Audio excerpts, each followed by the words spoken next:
We are live back again for Blockchain Buzz. I got it right because Rue wasn't here, right? What's going on? How's it going, guys? How's it going?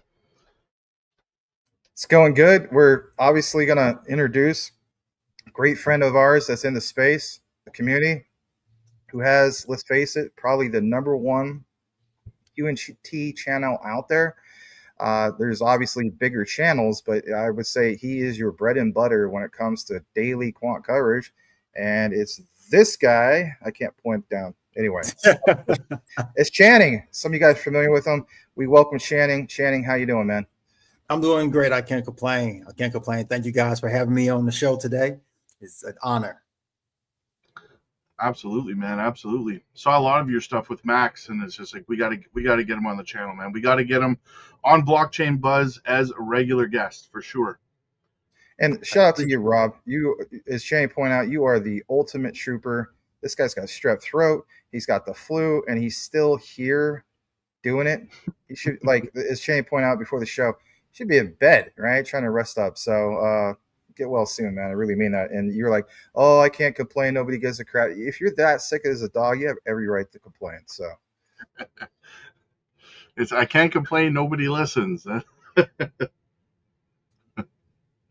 Well, we're listening. You know, true friends listen, right? So that's how it goes. Absolutely. You got his channel there, so we can share it. Yeah, so apparently Rob's taking some sips off that blockchain buzz. He's just like, let's just get right to the point. You got his freaking channel? You got it or what, man? This is our special guest, King Channing, right? Of course I got it. So you guys know me. I try to be prepared. Here is his channel. It is this right here, and if anything, we'll try to full screen it. Channing, anything you want to highlight in regard to your channel specifically? Anything recent? I know you got some new videos here. Nothing necessarily specifically, but I do try to drop a quant video every day. As you can see, I dropped one this morning about 8 hours ago. That's just going over a little mini deep dive on the tokenized deposits set up in the UK. And then the one from yesterday, as you can see, the DTCC, the Depository Trust and Clearing Corporation of America, just announced this week that they have officially got the green light from the SEC to proceed with the tokenization process of the assets and securities that they manage on massive levels. But yeah, I just try to drop gems of information and knowledge. Sometimes it's strictly quant, and other times it's just the news. But then I also always tie it back to quant and HBAR and a few of the other players that I feel are providing critical infrastructure for this new version of the internet and the new financial system that's being laid out right now. Yeah, HBAR, I think we talked about that last week, how it quietly has, with all the talk of spot ETFs in altcoins, very, very low key HBAR, having a spot ETF right now and quietly continuing to march forward while no one's paying attention. And I think that that's going to pay dividends in the future for the project. That's why it is definitely on my short list of projects to accumulate in the when we bottom out. I'm hoping we can see it around 3-4 cents at the bottom again, so I can buy a whole crap load of it, right? But beggars can't be choosers. I can hope and dream. I'm trying to get back. Yes, but yeah, I was trying to get back. But yeah, most definitely, HBAR I feel is probably one of the biggest dark horses in the whole crypto space right now.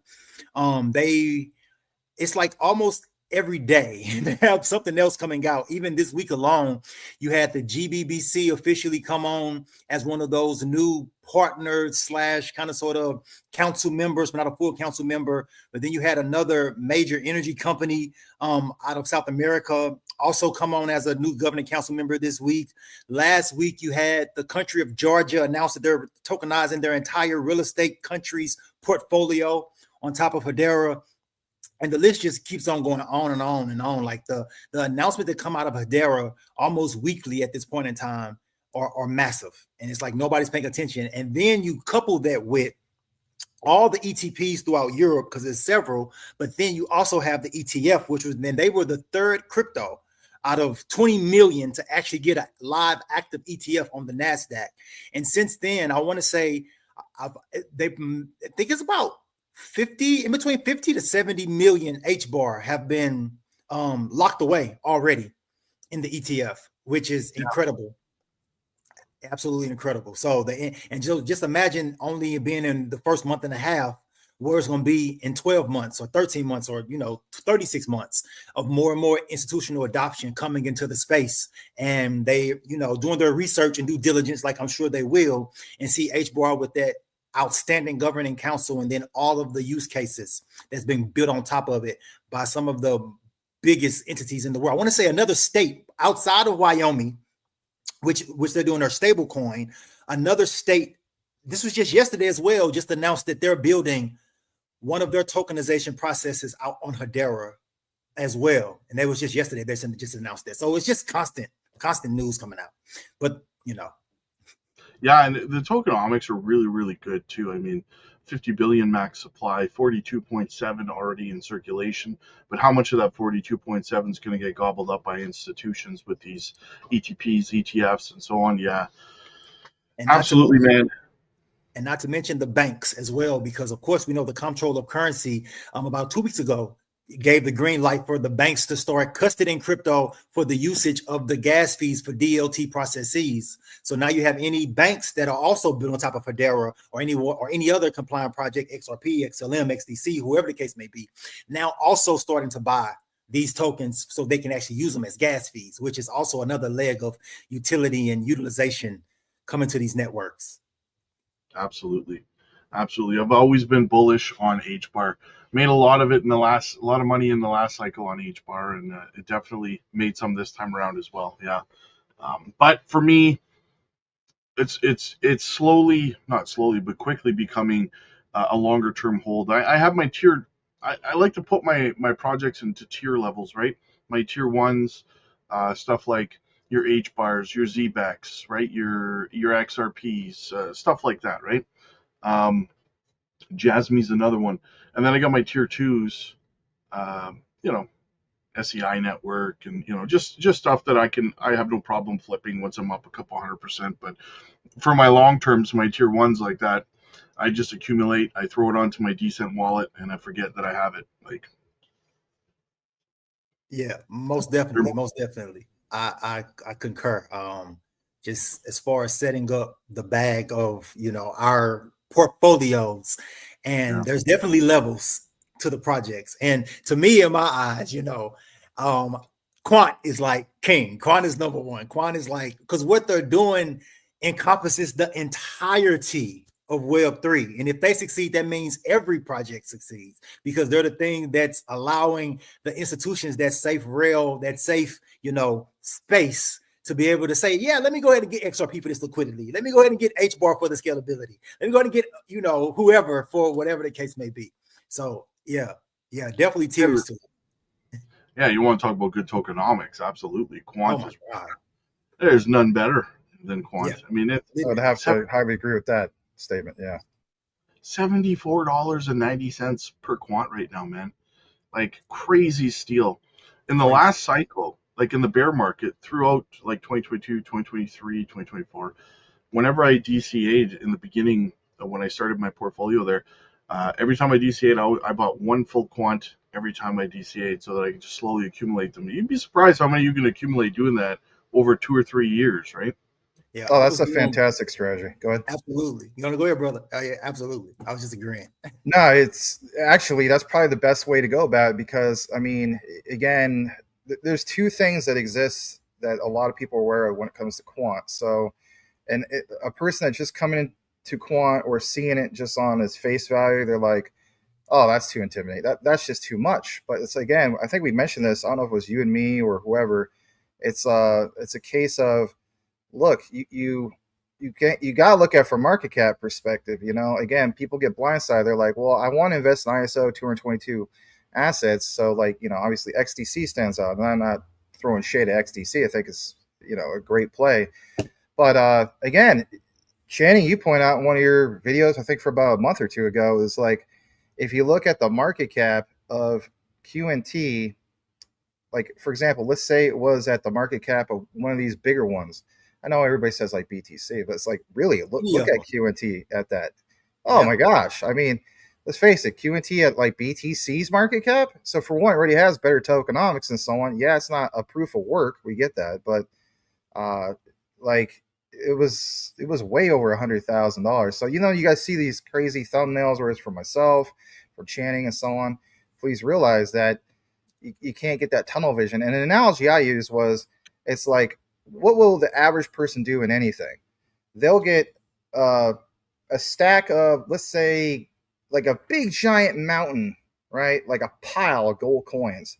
And they'll be like, looking at like, well, I'd rather have that because that's, I look at XDC as like this giant pyramid with all these gold coins. And then it's just like, but look at QNT. QNT, you're only getting a few of them, but those are like diamonds.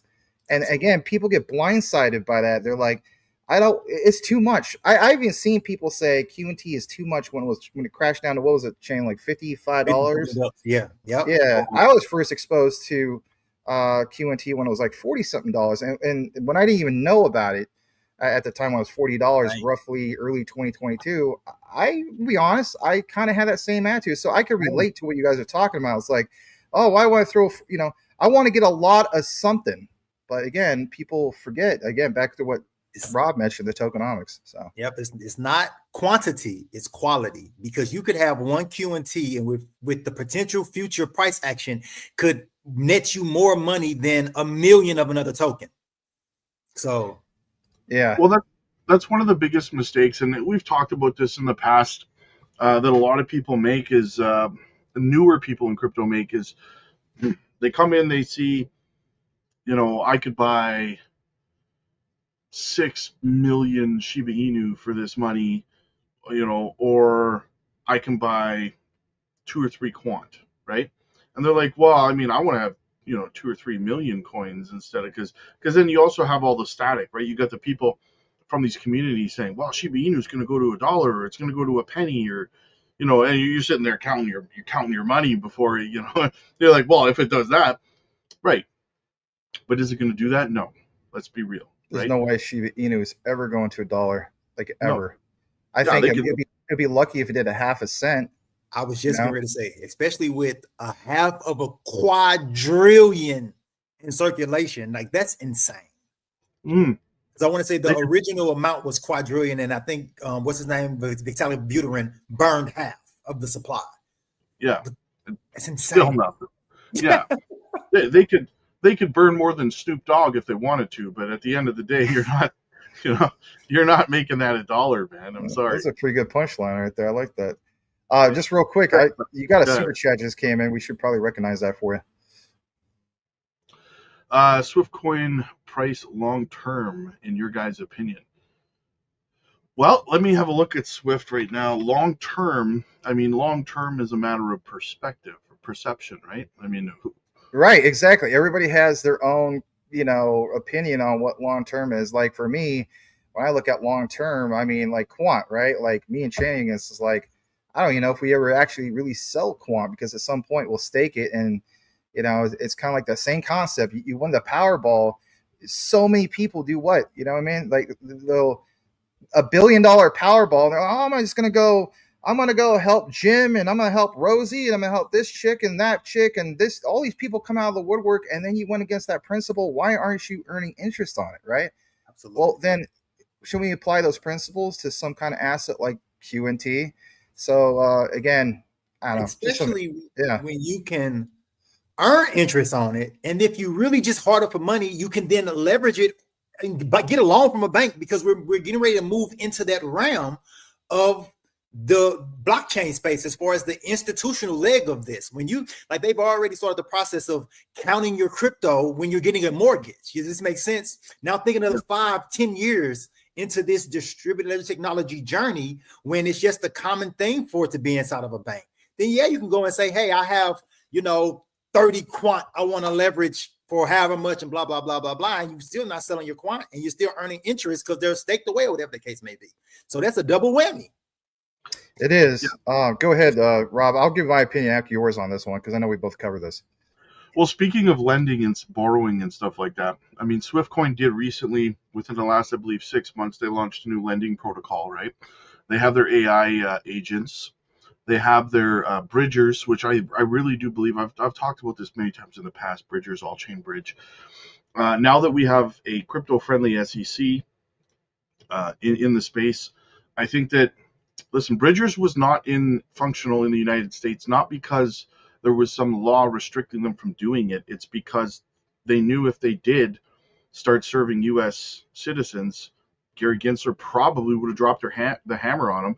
And being a smaller cap project right now, who knows if they financially could have been able to withstand the burden of an SEC lawsuit on their swap.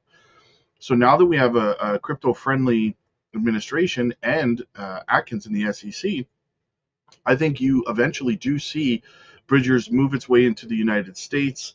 And Max, you and I have talked about this in the past, how I believe that the blueprint for Bridgers being an all-chain bridge, being user-friendly and being able to swap cross networks and stuff like that, that is the level of use case you need to have true retail adoption in the space, right? People need to be able to come in, click, done.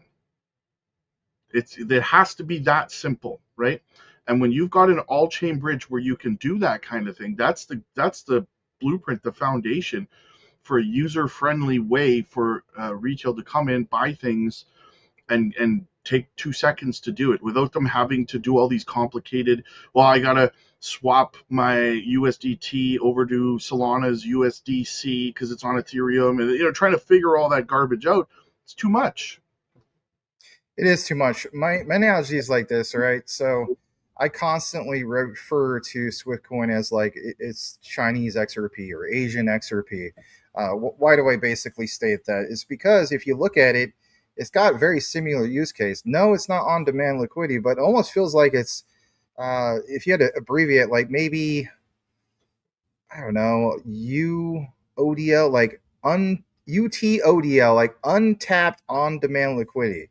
I really mean that. And where I'm going with that is, it is just that. Like, if you really think about, man, who is this? Keep blowing up my darn phone. Oh, it's Jesse. Isn't that something? Jesse Apex. I can't answer that right now, buddy. Anyway, Jesse Apex. But yeah, I mean, it really is untapped. So listen, everybody, on my channel, I should say, not on my public channel, but on my Patreon. Sounds like a show for my Patreon, but I got into a real deep dive. I did share it with Rue. I did share it with Rob. Channing, you're more than welcome to look at some point. But there is a key company that I truly feel is the answer, right? Like, we're talking all receipts for when it comes to the BRICS nations, because they always talked about an alternative SWIFT system.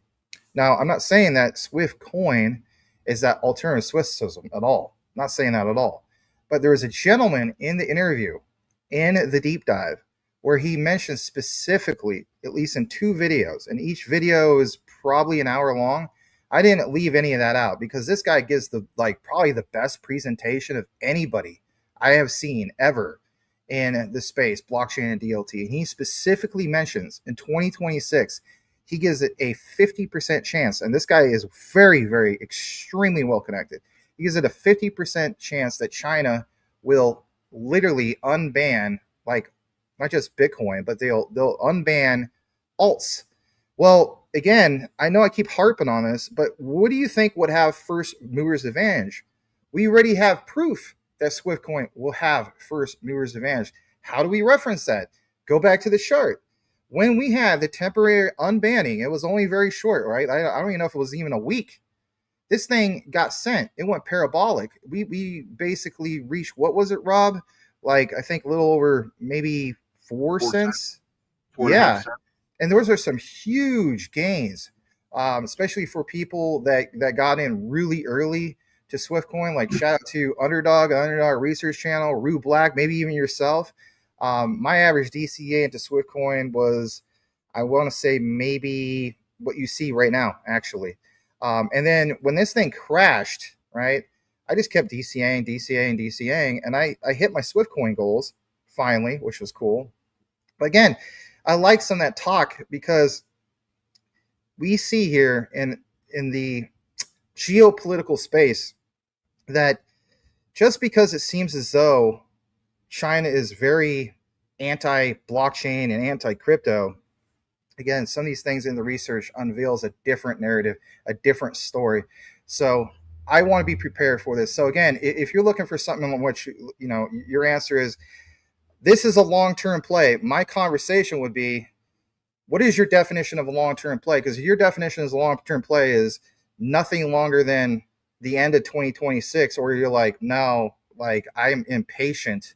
I don't like the idea of 2026. I'm getting out now. Everybody has a different definition. For me, every long-term play is to a minimum of 2030. Those are just my own personal thoughts. Extremely bullish on Swiftcoin. And if we're going to talk about beautiful tokenomics like Quant, has some of the best tokenomics out there. Sure doesn't have that limited supply of QNT, right? With, what are we at, Channing? Like 14.5 million, not billion, million tokens. Yeah. But you have 100% in that max supply, 100% in that total supply, circling 100%.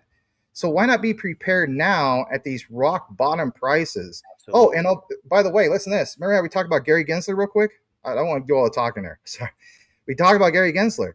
Thank God you have a person like Ramble Lamb, who is what is he, like CEO or chairman, one or the other, of the North American Blockchain Association. So let's say, for example, things went south. I honestly think he would have been the sole guy to save Bridgers, Swiftcoin, all that stuff because of his connections. And this guy happens to be the CEO of Swift Blockchain. And this guy is a chairman with the North American Blockchain Association. That isn't being covered enough. That's not being covered at all. I agree. I think that a move right now, like I think if you put $4,000 into Swiftcoin right now, not financial advice, I'm not telling you to put $4,000 into Swiftcoin right now. I'm just saying if you were to put $4,000 into Swiftcoin right now, if it went, when it gets back to 4 cents, well, even just 4 cents, you'd be looking at about $100,000 off your $4,000 investment, right? I mean, you're looking at fantastic DCA prices right now. Could it go a little bit lower? Well, yeah. I mean, if Bitcoin, works its way down a little bit lower, which at some point it's going to either do one of two things. It's either going to catch at the previous cycle high of $69,000, or it's going to come down to the 200-week moving average at about $60,000. Right now it's about 57, I think, 56, 57,000. By the time it gets down there, it'd be closer to 60,000. But either way, you've got about a $10,000, $15,000, difference between where it's probably going to go. One of those two prices. And I'll get into that in a few minutes. I want to stay on Swift here. I'll get into the Bitcoin chart momentarily. But yeah, like you said, Max, the tokenomics on it, 10 billion max supply, 100% in circulation. Could it go a little bit lower? Yeah, it could go a little bit lower, but that's why we DCA and we don't ape, right? Exactly. Right. And it's a different, listen, guys, obviously we're going to talk more about Quant. I'll do something with Channing here in a bit because we got something I want to kind of get into. But what I was going to state is there's a lot of blockchains, right? Like, so for example, Quant is blockchain agnostic. As we know, it's kind of like, as Channing mentioned, it's like Microsoft. It's like a Microsoft operating system for blockchain, right? They are the standard for building on blockchain as defined in their white paper, on their site, numerous interviews. But if you look at Swiftcoin, they have a different form of interoperability, right? They literally, if you go to the showcase, we're not going to do it now, right? Like some of you guys could just easily do this. I highly encourage you, go to this, the Swift blockchain official website.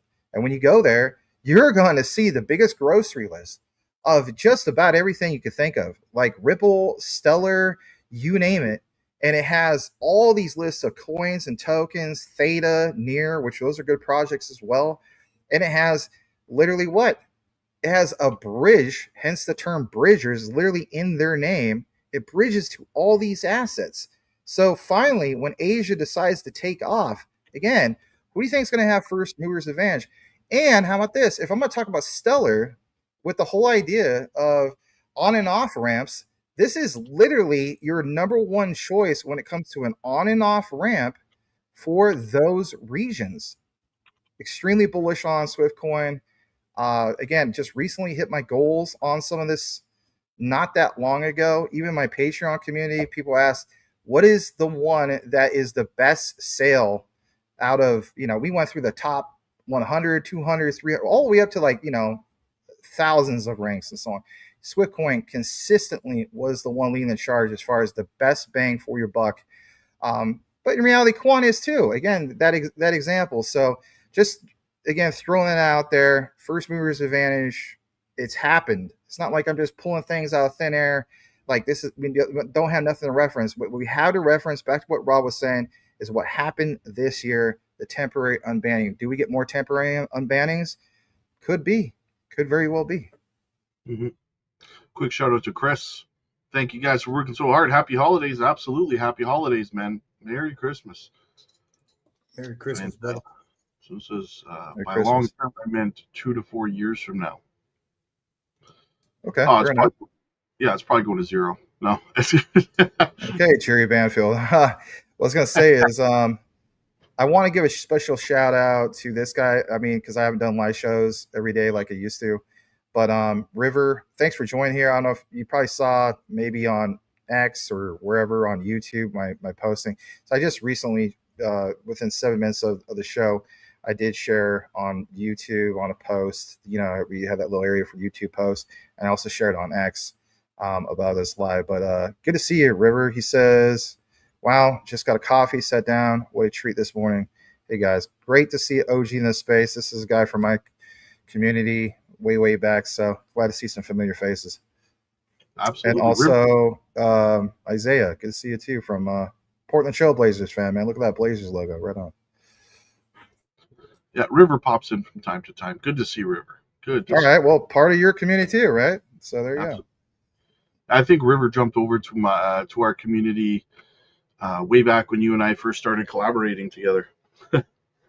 Right, so he was like, I'm gonna stick with the consistent live one. His name is Rob. Sorry, Max. It's like, that's fine. This Max guy. Yeah.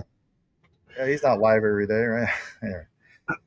So I just want to jump into my Bitcoin chart, and then then you guys can dive into Quant if that's okay. That is more than okay. Don't worry, Chan. I got some prepared stuff. I think you're gonna like it. All right, so I mean, at first it looked like we had a bear flag going on here, as you guys can see, right? I mean, it definitely looked like this is what we were going to do, and then have the breakdown, but clearly it didn't play out that way. So looks now like with that double bottom that bear flag is being invalidated as a double bottom now from the looks of it.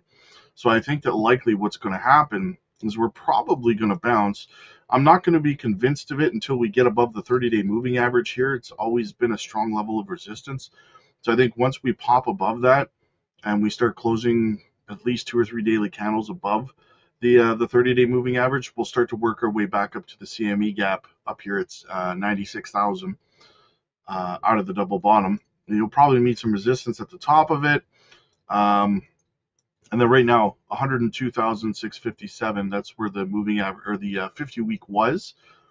It's a little bit lower than that right now. It's just a hair under 102,000. So I think the long and short of it is that we're probably going to bounce up out of this double bottom, fill the CME gap at 96, probably come up towards. Let me bring up my trading view Bitcoin chart.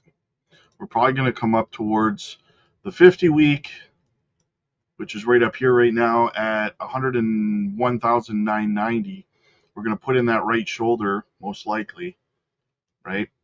And then we're probably coming down towards the 200-week down here, which is currently sitting at 56,548. It'll be a little bit higher than that by the time we work our way, because this is like probably 2 or 3 months worth of, price action that we're probably looking at here. It's not going to happen in a day, but so that's how I see things kind of playing out. But what I would say is there is an argument to be made that it's a tough call, because we've always come down to the 200-week moving average, just a hair below it at the bottom of every bear market, right? Which again, like I said, is currently at 56,000 and some change, right? We've always done that. But if we zoom out,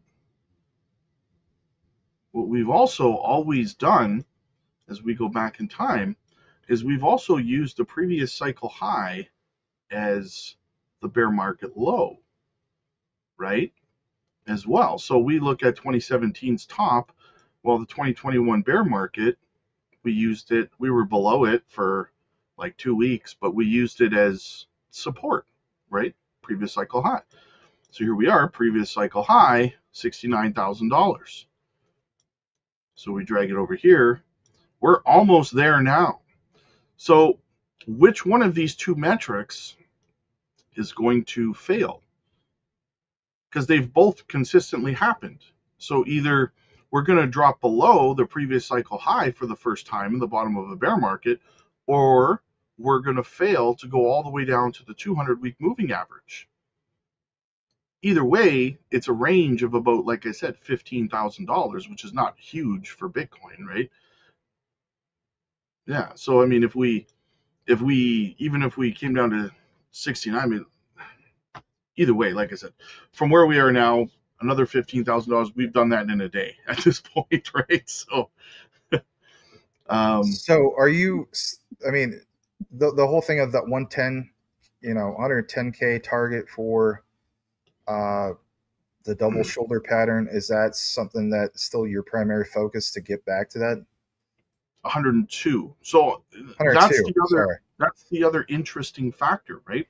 Is that there is an open CME gap at 110,000 between 104 and $110,000 as well, right? Now my guy Cesar gets crypto. He always says not all CME gaps to the downside fill in Bitcoin's history, but 100% of CME gaps to the upside fill eventually, right? So it's interesting.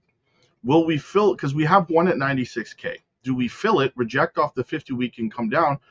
Or is this cycle so different and so upside down that we actually break above it and we go all the way back up above the 50-week moving average, which would be unheard of to reclaim the 50-week moving average after losing it, and go back up to 110,000 and higher and set in a new, at that point, I would have to think that we would be going to new all-time highs.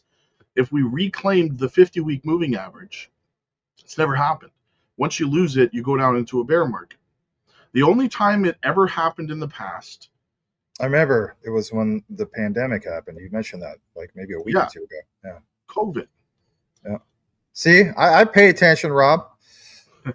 Right here. Yeah, C19. That's the only time we ever lost it. So, and look how that worked out, right? We in 11/11/2021 we hit the previous all-time highs for that cycle at 69K. But go ahead. Yeah, it's just, this is something I try to stress to people because so many new people, I'm hoping they're new, because if they're not, Lord save you, because people think that when they look at a chart, when someone looks at a chart, they think that they're talking certainties as opposed to probabilities, right? And so if you read the chart and they're like, and it didn't go the way that, it looked like, listen, the chart can say something today that 6 weeks from now, it could be saying something completely different. And like I say all the time, listen, I could make 2 videos right now. One, cherry picking a bunch of metrics and using tools on the charts that show you that we're going to go into new all-time highs, and you would be convinced we're going into new all-time highs. And I could do the same thing and show you we're going down into a bear market, right? And in any given chart, in my opinion, there's always 3, 4, 5 different potential plays that could play out, right? But people, they're like, oh, you're moving the goalpost, and there's no certainties. This is all probabilities. One person tried to insult me in the comment section a couple weeks ago. He said, oh, you guys, UTA guys, you're just guessing. Yeah, I am. It's an educated guess. Yes. I don't know for sure. What's the guy think you are, a fortune teller or something like that? Like a freaking, you're like a swami. You're gonna wear a swami outfit or something. You'd be like, Welcome to the Ramadama. I'm literally crypto future. Yes, look what I have here. Give me a break, right? That's like me going to the doctor, and without even like, him just kind of going over my symptoms, he goes, "Oh, it kind of sounds like you have an ear infection." "Oh, you're just guessing." Yeah, it's an educated guess, right? Like, based on the information he has that is available, But some people don't understand that. They think that, there's some sort of certainty involved in. So the reason I'm pointing that out is because I just pointed out like 3 different scenarios that could happen here realistically on the current Bitcoin structure, right? And none of them is a certainty. So that's why I always stress you must be paying attention on a daily basis. And Max, what do I say all the time when we talk about it? I say I treat this like a full-time job, right? And you have to if you want to succeed. You can't just I can't stand when people say set it and forget it. That's so lazy, and those are the ones who get burned. And then they come back and they want to point fingers at somebody saying, "Well, this YouTuber told me that it was going to do this." Well, yeah, but no one told you to just buy something and then ignore all the updates for the next 2 months and come back and wonder why you're down. you know. So I hate to say people that say that, man, like their whole attitude is to blame somebody. Like that, if you're really to look at some of these people's lives, their whole attitude is to constantly blame somebody other than taking responsibility for themselves. And it's childish as all hell. yeah, it is. It comes down to laziness. When I was in my first cycle to this day, no matter what I'm doing, I always have some crypto YouTube playing in the background. If I'm driving somewhere, if I'm cooking, if I'm whatever it is that I'm doing, I always got on my phone. YouTube's on there. At the very least, that way I can be up to date and be paying attention to the macro, what's going on. Because you know what, Trump could pop on TV like that and dump your bags or pump them, right? You got to know. So, like, some people, when we talked about Bitcoin Gold on the Patreon live stream on Thursday, right? I talked about it the next day when you were texting me saying, "Did you see the price?" Like we were talking about at 50 cents. It's like whatever. It was like $10 or something like that, right? Oh, jeez. I mean, my God. Yeah, and there was people getting upset. They're like, "Wow, there's nothing in the buy and sell." I'm just like, man, you know what? You don't pay attention to what we're talking about. We literally did a live stream talking about it for what, half an hour. We talked about Bitcoin Gold. You didn't Best swing trade of the year. Go ahead. Yeah. Sorry. You didn't bother watching it, and then you got upset because I didn't personally DM you to tell you to go buy it. Like, pay attention to the content that's being put out, for crying out loud. And if you miss it, don't get mad at me or someone else because you didn't watch it. People say, "Well, I don't have time to watch everything you put up." Are you watching Netflix? What do you listen to while you're driving? If you're choosing to listen to music while you're driving, if you're choosing to watch Netflix when you're at home, you do have the time. Your priorities are just not in order. Right? This is my take, and we talked about this maybe backstage or whatever. Some of these people you're talking about are literally your paid Patreons. So you're paying for a premium service. You still don't have time. So what are you doing? Honestly, what the heck are you doing? Yeah. That was something. I was texting Rob at like 6-7 o'clock in the morning, and I was just like, my God. I mean, this thing. I was like, my God. It's like it went from like 55 cents to like $7 to 10, and I was like, my plan was to throw like like $3,000 at it, and then when we saw the chart go up, it was like the dang thing was already like 60 grand in like a few hours. Did it pump and dump? Absolutely. There's no trust there. But as far as that volatility, it has the volatility you need. Go ahead. To be fair, when we were talking about it in the live, you did say it's been pumping and dumping. So if it pumps, take profits because it will dump. Oh, for sure. I mentioned, let's face it. If you want to buy a long-term bag, that's fine. But this is something that's been hacked like what 3-4 times. Again, me and Channing, we talk about Quant, the Internet of Trust. The trust is just not there. But as far as it having a form of liquidity or or a decent market cap, where let's face it, like you hold this, you want to go cash it out. It was there. I mean, it was at a $9 million market cap, and then when Rob and I saw it pump up to over $10, it was like a $134 million market cap. And that's the bottom line right there. It's like people aren't realizing. Is it extremely hard to get? Absolutely. I'm still having a hard time. Obviously getting it. We had a report on our Patreon. Somebody said it was on Robinhood. It wasn't. No offense. You can buy it right on your. You can buy it right on your decent wallet. Rue tried doing that. It's just integration. Oh. Yeah.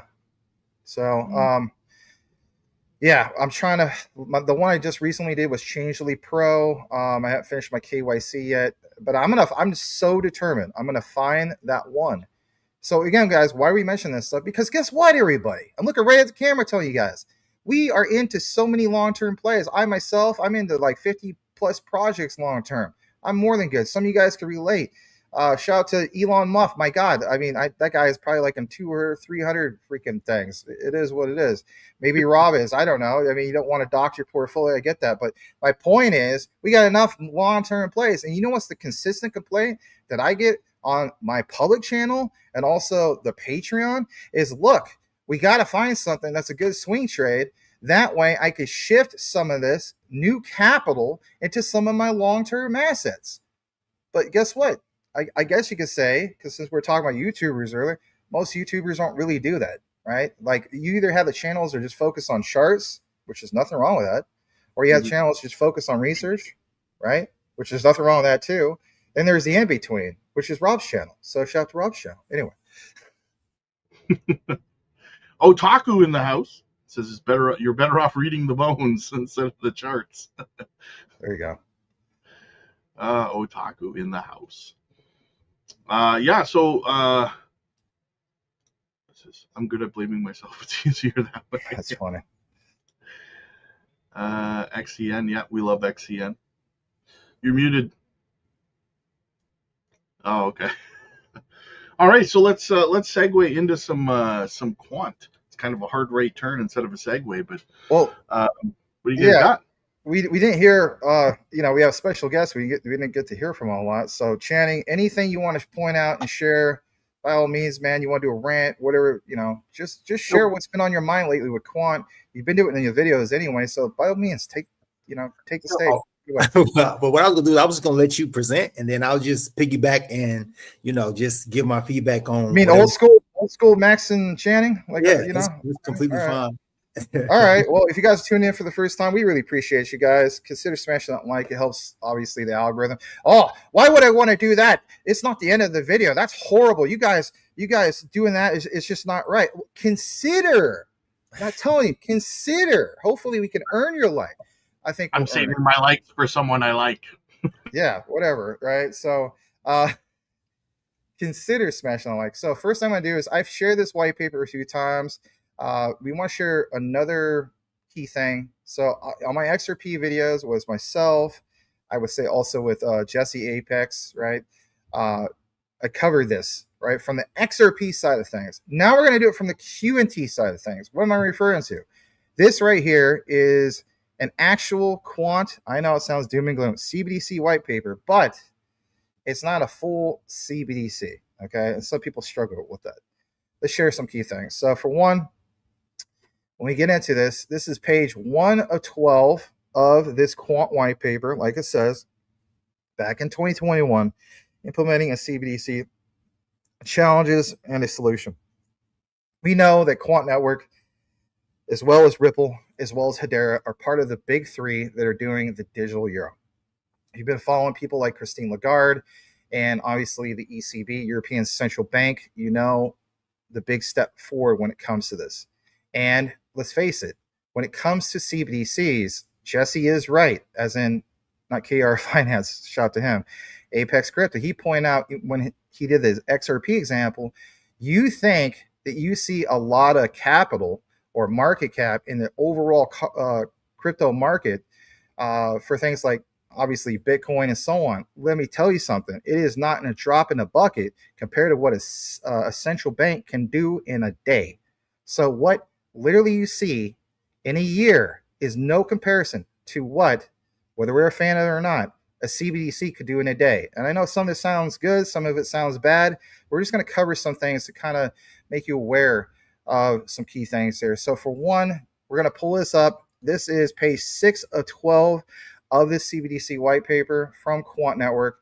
And again, I just want to get into key documents, not necessarily just share articles, nothing wrong with that. But look at what it says here. Implementing a CBDC a way forward. Quant's blockchain payments offering is called a multi-ledger token, MLTS. Provides proven mechanism for meeting all the requirements of a CBDC described above. You're more than welcome to take a look into this. I posted this on Maximus Crypto and various deep dives, et cetera, and you're more than able to look up this document in a Google search if you choose to do so. Again, this solution implements the IMF. Who's the IMF?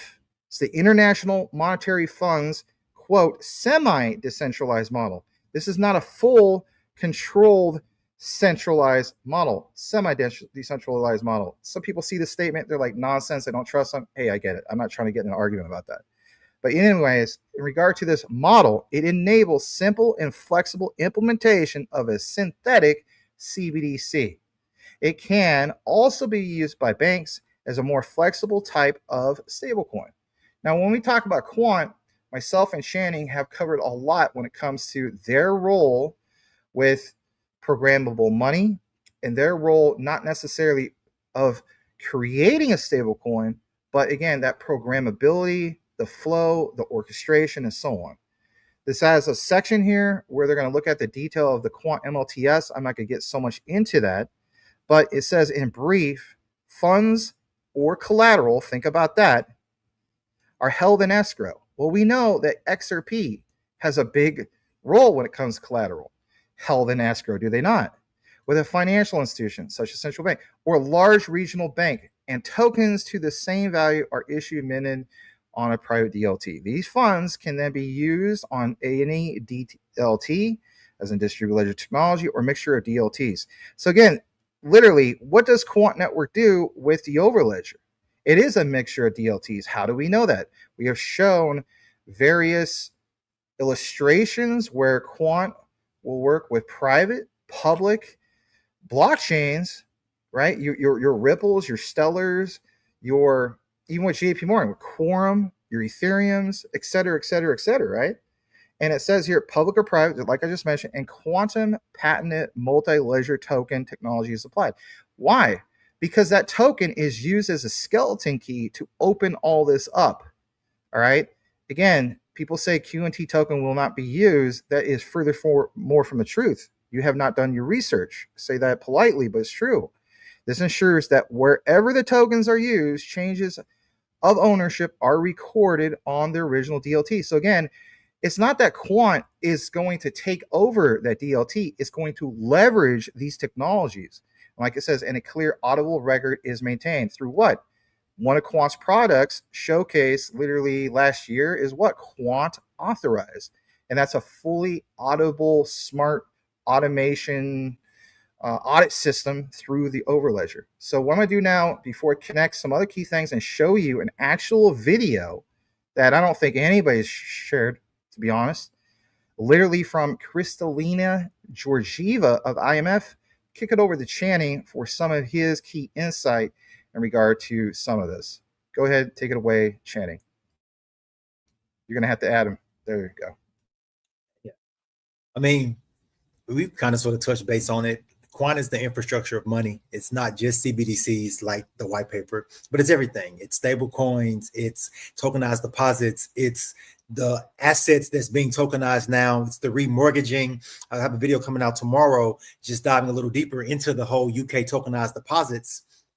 Whole thing they have built out and really, touching base on is not just the money in the bank that's being tokenized, but it's also, because I didn't realize this until yesterday, that a lot of people in the UK remortgage their mortgages every 2 or 3 years. I'm like, really? I didn't realize that. But that's a lot of work to be done every 2 years, and for them to be able to automate their process, tokenize their process to make it more seamless and more, easy for the end user, which is the regular person like you and me who have, to pay for their housing, is incredible. But also too, the delivery versus payment on the settlement of bonds and the switch out into actual tokenized deposits of those bonds as well is 3 different use cases being built out.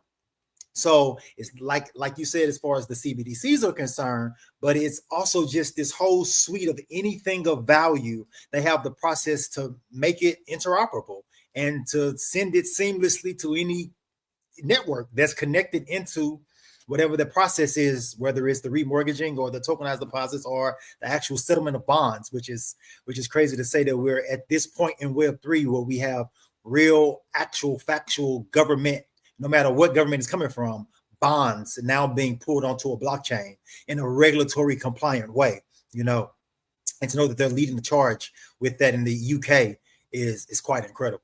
So yeah, it's and like you said, the what you call it, the MLS, the multi token or multi ledger, whatever the thing you were just talking Multi-ledger about. tokens, there's MLTS, yes. Yes, it's just basically it's taking the strengths of all the blockchains that are associated with that particular process and pulling from it to make these super, what I call them is like super apps, super blockchains. That essentially is what they roll up to be inside that multi-ledger roll up that will facilitate that multi-ledger token, which is quite crazy. I made this statement, I think either in the video today or the video yesterday, for tomorrow, is the things that Quant Network are doing in regards to even things like bring your own node and connect. That's stuff that you would think we would be 6 or 7 years into the development of Web3, and now everything's up and functional, and now you have these massive projects that can combine all these things together. But what Quant is doing is bringing it right into the inception of Web3. So you can only imagine what we'll be 5, 6, 7, 8 years down the line, building on top of this already incredible suite of products that they're now giving, which is quite crazy. And just one of them, which are, the sovereign nation CBDCs, like even in America, I know they say it, we have the whole anti-CBDC and surveillance, act that was signed or was trying to get pushed through. But what people don't realize, even with that, is that does not ban a CBDC in America. Only thing that says is that if a CBDC is going to be enacted, it has to be an act of Congress to do so. And if America's back is up against the wall, just like with the Genius Act, an act of Congress will definitely take place, and they will direct the Fed to start a CBDC. But the framework for that has already been laid with things like a Quant, and I'll have a video coming out as well soon, because there is an internal Fed document that we went over that before, Maximus, that mentions not only Quant for interoperability, but also mentions XRP, it mentions Hedera, it mentions all these things. It was a question and answer thing that was put out when Joe Biden did that executive order, so these things have been on the government's tongue already, so right now we're in the realm of no CBDC, but who's to say, like you said, even with the markets, a day could be a year, depending on, a news cycle. If Trump comes out and says, for our sovereignty, we need to have this, everybody get on board. Everybody right now, they're saying no anti-CBDC. They'll all bend the knee, just like they've done with every other thing that has taken place thus far, so, and Quant right there, is already have that white paper and framework and the process to literally just make it seamless. It's like what I mentioned about Zero, and I think it's the video tomorrow. I've been doing a lot of editing today. That's what I'm saying. I think is setup takes less than an hour. Think about that. That's set up for whole companies, whether that's tax, whether that's payroll, whether that's supply chain, whether that's inventory. The setup to integrate into Overledger or Quant Flow takes less than an hour. That's truly plug and play technology. I'm glad you brought that up, because Gilbert Verdian mentioned, I think it was 2022, he said what would normally take a company 6 to 7 months to accomplish, they are literally doing it at that time. I think it was less than a month. And so that update you just mentioned, where it's an hour, that's scalability. And you think about, like, these companies are not even on blockchain, right? If you look at some of the, if you look at some of these things that Chang's talking about, everybody, we talk about Ripple with capturing a value, but in reality, Quant, in their own form, just hear us out, they're capturing of value with all by leveraging all technologies of literally apps. Again, back to the super app example, apps that are not really technically blockchain related. So in reality, every single app moving forward, it's like you'll be able to leverage that app. And then, well, what happens from there? It requires QNT as a token to have the interoperability to go into Web3. In reality, we are in Web 2.7 or whatever. We're not in Web 3. Right. So this prepares the entire world moving forward.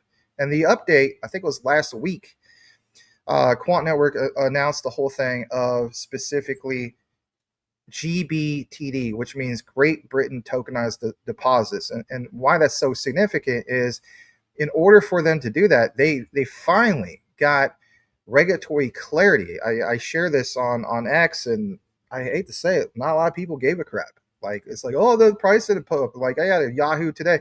Oh, QT's a ish coin. Okay, whatever. Great research, brother, you know?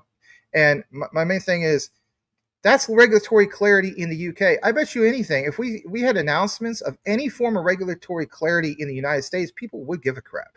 Okay? So, again, go back to the history. I used to teach history. Channing follows history very, very well. I'll give you kudos on that, man.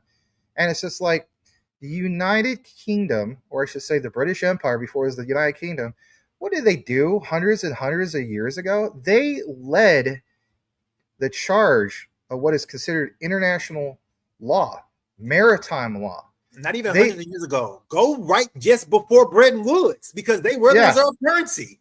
Right before exactly. So they don't, moving forward into the next era, they're right there, right? They are absolutely right there. And the way I look at it is, so that was a big announcement. So when we see these shock factors happen, again, you and I, Jesse on collaborations and so on, what is one of the main things that we have covered lately?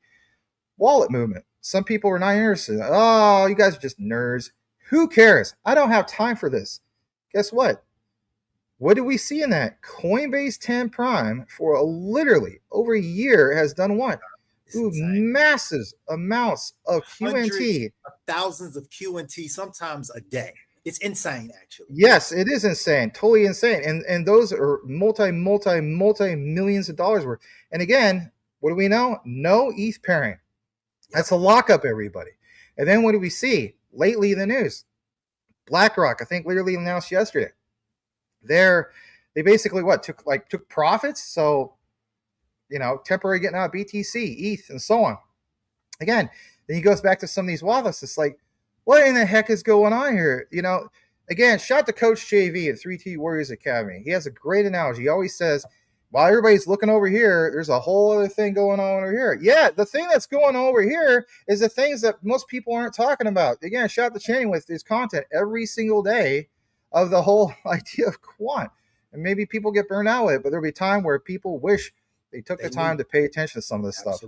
Limited supply, shock factor is absolutely imminent. I know some people say, well, you said that all 2025. I don't control how regulatory compliance works and so on, but I will appreciate that they took the time to build the infrastructure and they monopolize one key thing, and that's over ledger fusion layer 2.5. Like, nobody else has that. They have a plug and play to a layer 2. Think of how long it takes to build a layer 2, ladies and gentlemen. That's enough of my rant. Rob, you got any thoughts on some of this? But yeah, think about it this way. When we had the stock booms, right? Like, let's say late 90s and stuff like that, people who bought into the right stocks, right? They were the ones doing the research. They were the ones paying attention to what the companies were doing.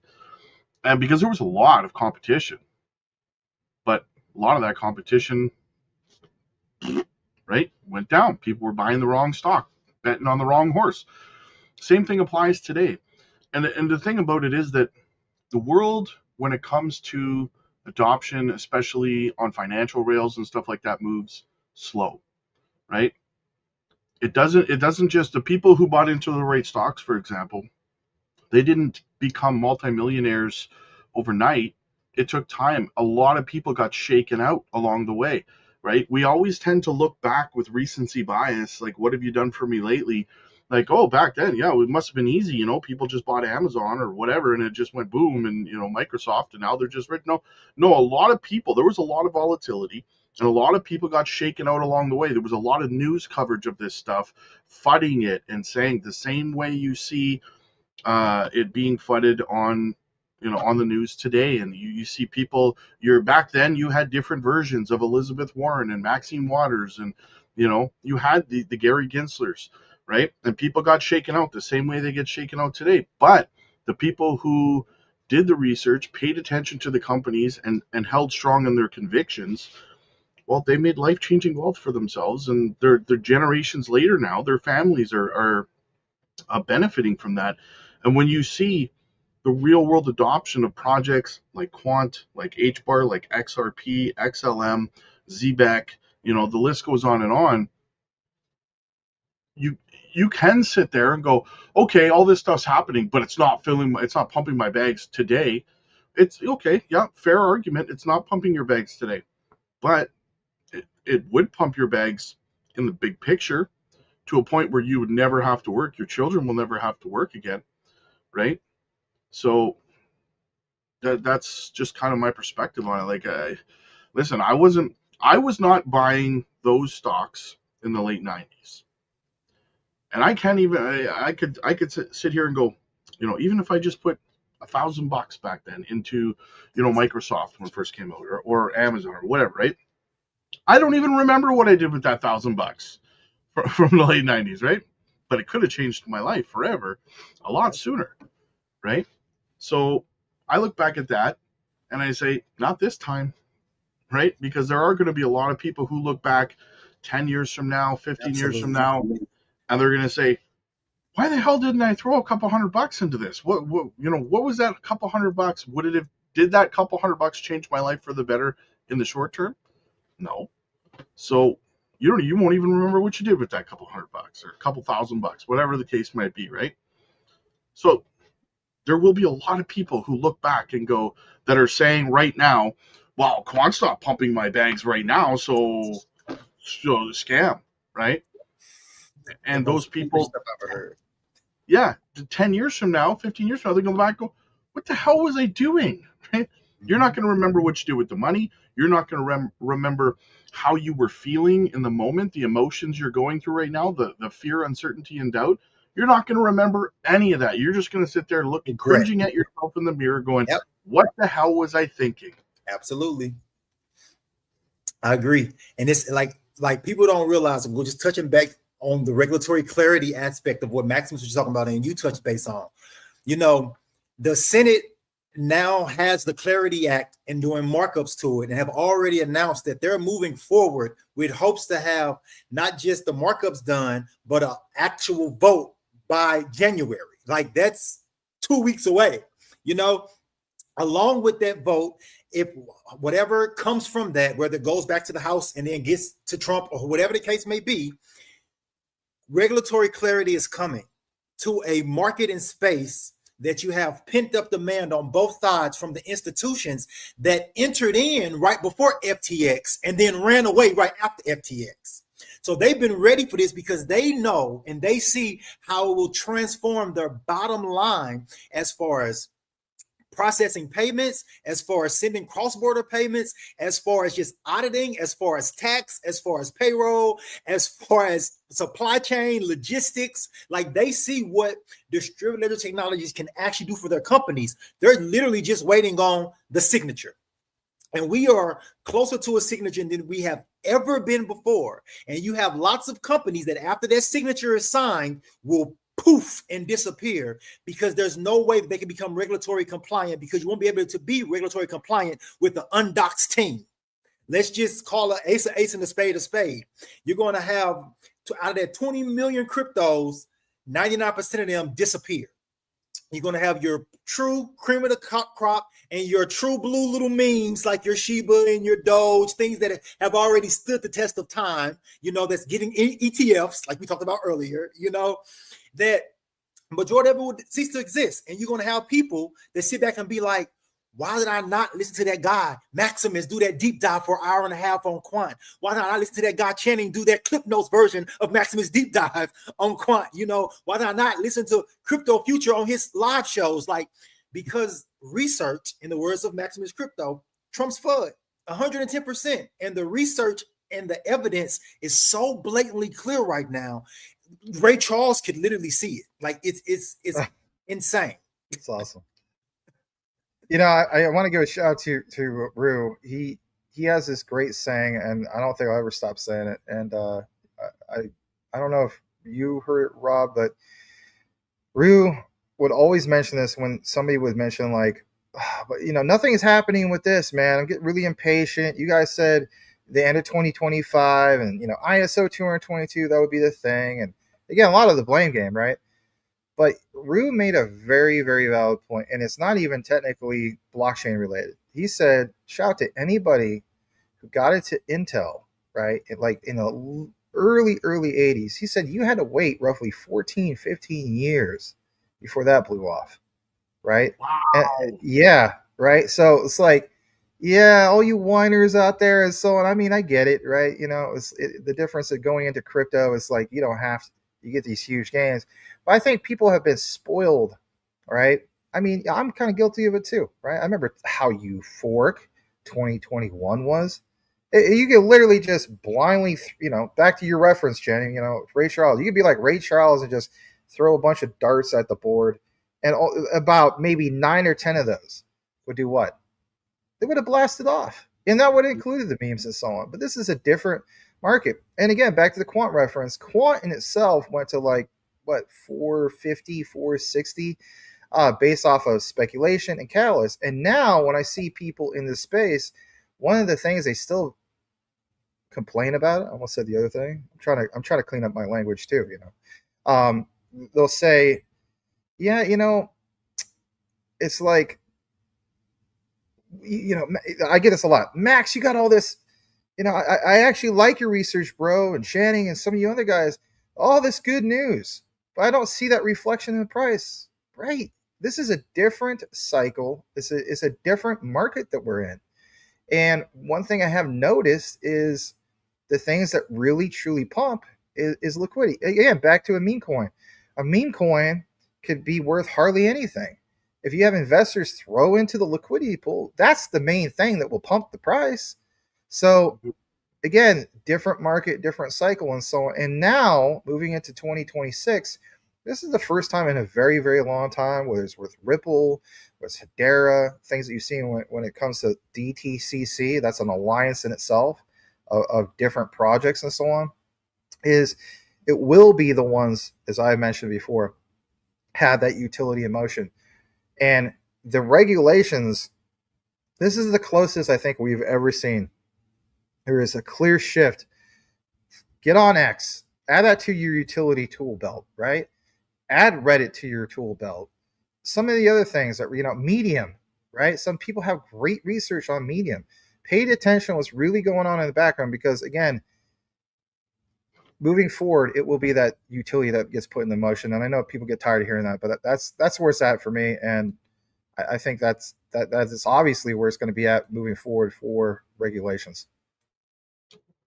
Well, I feel like I feel like we will reach a point again, like to kind of throw back to what you're saying, Max. We will see days like that again where you could put a blindfold on, throw a dart at the wall, and hit an altcoin that's going to pump, right? Those times will come again, in my opinion.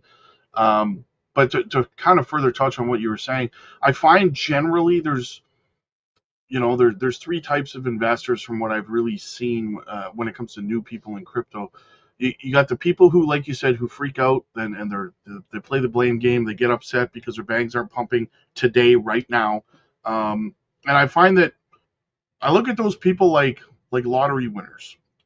How often do you see somebody who won the lottery, they won the Powerball, whatever, 12 months later they're broke, right? There's a difference between being rich and being wealthy. Rich people are broke again in a year or two, right? Because most people who are freaking out, they go, I want to be rich right now. I want my money right now. They already have most of their money spent, right? They'll spend it all on liabilities, and they'll be broke again inside of 12 to 24 months, right? because it's a get rich quick thing to them, right? And then there's this other group of people who, whenever I hop on and I'm like, guys, look, it kind of looks like we're probably gonna go down to 69K, and they're like, good, let's go, right? I want to buy more. I want to fill my bags. I want to make life-changing wealth, right? Let's rip this Band-Aid off. Let's get down there. I'm like DCAing into stable coins. I'm going to build these bags so high on the way down. And they're excited. They're jacked up. They're jack stacked and fanny packed, like I like to say. They're ready to go. And those are people who are trying to build, I find, true life-changing wealth for themselves, right? A foundation. And I understand that there is a small third sect of people who, are new to crypto, and they've probably over leveraged themselves and put in more than they should. And, because they want to pay off their debts and they want to pay off their mortgage or whatever the case might be, right? I understand that. I mean, geez, some of you guys know my story. When I got into crypto, we were getting threats to cut our hydro off all the time. My cell phone was getting cut off all the time before I got into crypto, right? And we struggled. So I get it. I paid my dues along the way through multiple cycles. And what I did was I just came up with a plan. I took 10%, and again, this is not financial advice, guys, but this was just what I did. I took 10% of every paycheck I made. I worked 3-4 jobs, 10%. And that was allocated to crypto. I would just pretend that 10% of my check didn't exist. And okay, this is how much money we have to kind of live off of, right? And sometimes it was only like 10, 20 bucks, right? Sometimes. But guess what? It was a drop in the bucket. It was a drop in the bucket. And now my life has changed forever, right? Because I was patient and I was consistent. I wasn't putting the caps lock on and hate typing on the internet and doing that kind of stuff, right? Like, now you got like a guy at a construction site and you got some heavy freaking buckets, and not just because you're an ex-wrestler, but then sometimes I see you lean back and I see those forearms, man. I'm like, God, man, that must be from all those heavy buckets you've been carrying around, right? The bags, right, yeah, the bags, absolutely. My XRP bags from years ago, yeah. But yeah, like the point is, and I tried to say this on the Patreon the other day. We did a live, and I tried to get the message across to everybody. Look, if I could do this in crypto, anybody could do this in crypto. We all have the same 24 hours in a day, all of us. I don't have, and we wake up, God gives us both the same amount of time. He didn't add 2 hours to my day and take it off of yours. We got the same blessings in our lives for the most part in terms of how much time we have in a day. And I don't have a leg up. I'm not smarter than you. I'm not better than you. I'm not none of that stuff. There's no unique, eccentric thing about me that got me where I am that you can't get to the same place. Nothing, right? I'm not special. Except for my mom told me I was special. But outside of that, right? Like, except for what? My mom said I'm special. Yeah, short bus special. Right? Oh, jeez. That's horrible. But the point is, anybody could do this.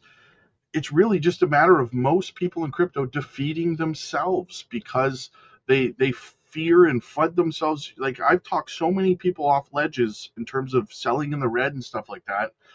And it's just, you're defeating yourself, right? Listen, I find being in crypto as long as I have most, and if you're new to crypto, get used to this right now. Write it down, put it on the wall, whatever you got to do.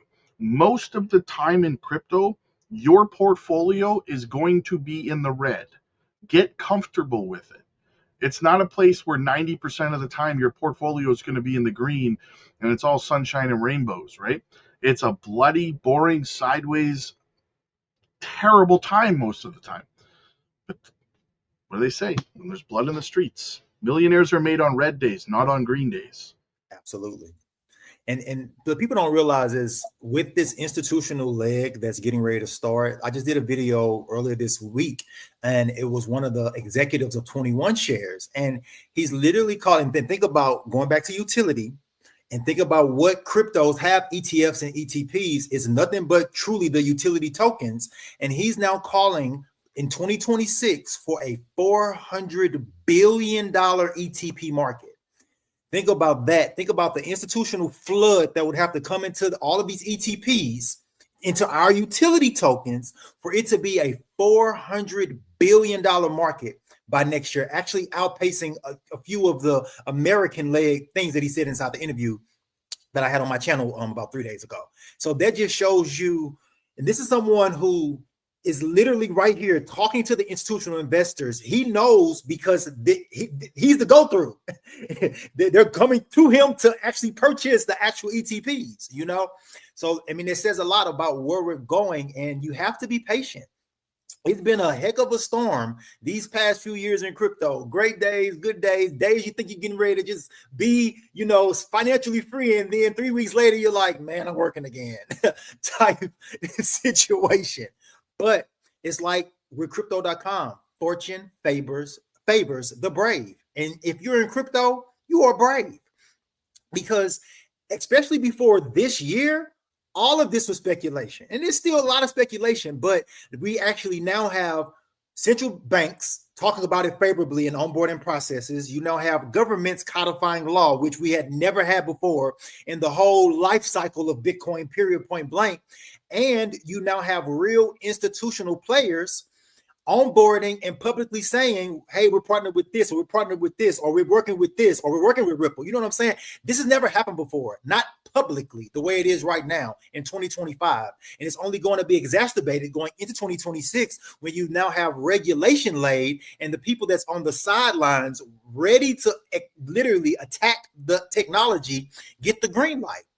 It's just like with the BTCC, you know, they shouted from the rooftops when they got that no action letter from the SEC this week, because it literally gave them the regulatory clarity that they need from their regulator that we can now start onboarding and tokenizing our coffers. And as you can see, like in the interview, I did the video about it.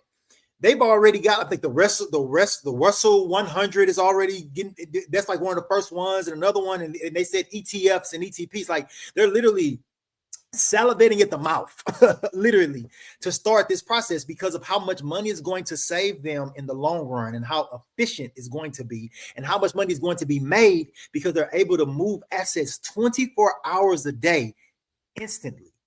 Like, that's insane. Think about what you just said. They received a no action letter from the SEC. How many no action letters did the SEC issue when Gary Gensler was there? Exactly. and you issue it to the settlement layer of the country. Yeah. That in itself should make anyone bullish. Like, I don't know what to say if and in that same breath of the interview, that same person says we have $100 trillion that we on our own balance sheet that we're looking to tokenize. Yeah. $100 trillion. Like, what? It's insane. And people are flooding the utility tokens that have already been named by these entities, like a Stellar, like a Link, like a Quant, like a Hedera. It's like I said, the writing couldn't be no more evident on the wall. Honestly, we're just waiting for rules. Yeah, I've been saying for a long time, Max and I, we've actually discussed this in Rue as well, that, you know, in the past we have not seen a utility-driven market cycle to this point ever. I believe that we are in the process of migrating over to that. Right, it's going to take a little bit of time, but I believe that eventually we are going to get to a point where we are in a utility-driven asset class at that point. And I think that you'll start to see degrees of separation in a lot of things. Like I've discussed before, you'll see meme coins, for example, will probably start to get shifted over more towards the betting markets and stuff like that, right? They'll probably be shoved over that way and a kind of separated from utility tokens, because really they're different. They're different asset classes. Just to piggyback on that, what you're saying is absolutely factual, because when the Senate just released their documentation as far as the markups, they specificate utility tokens. So they are already making those distinctions as we speak.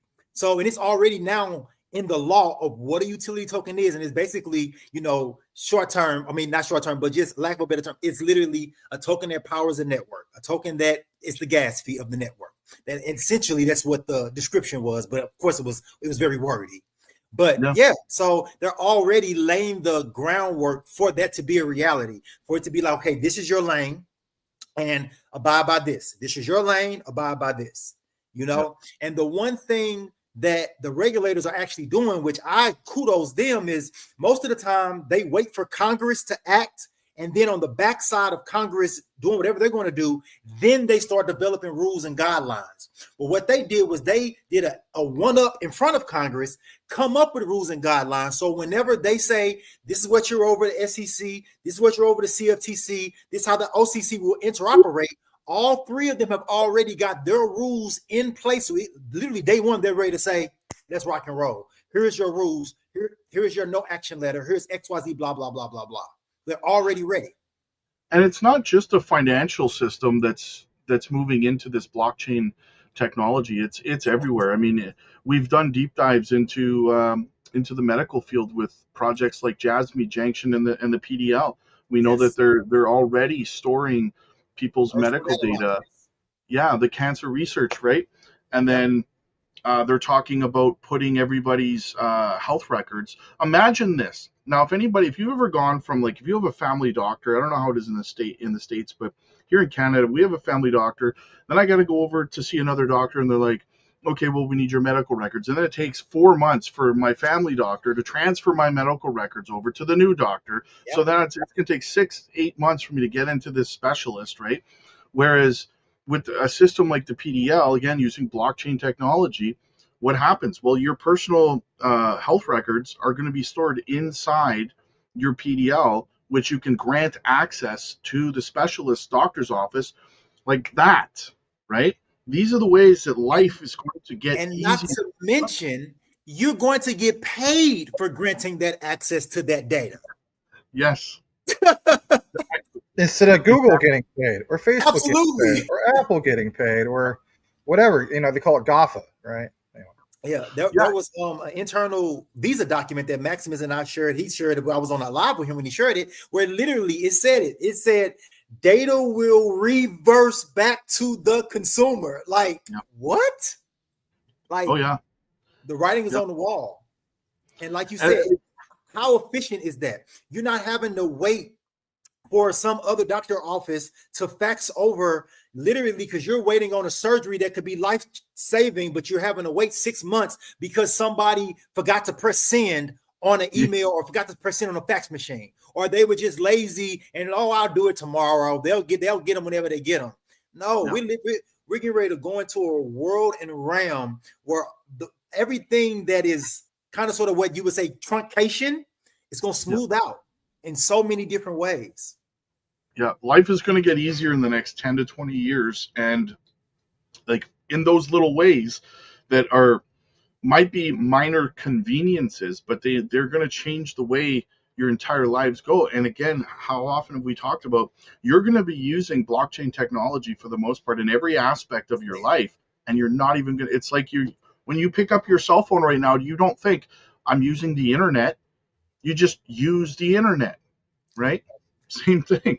Oh, Dr. Lehman Barrett just said that this week that you're going to be using blockchain, not even realize it. And of course, I just brought I want to say several videos with Gilbert also saying that same exact statement. You're going to be using blockchain and not realizing. Like I tell people all the time, especially when it comes into the realm of here in America with stable coins or anywhere else, they get a CBDC or stable coins or tokenized deposit or whatever, people are only going to know payments got faster and cheaper. They're not going to know what's underpinning this payment. They don't even know what's underpinning their payment right now. So now they'll be like, well, let me see what a stable coin is. No, they're going to say my paycheck is now in a stable coin and it's faster and cheaper to buy goods with these, and people aren't going to care about the underlying infrastructure. People like you, me, Maximus, yes, but those are the people that capitalize off of information that's being disseminated and wait for the actual takeoff of the technology and utilization of the process.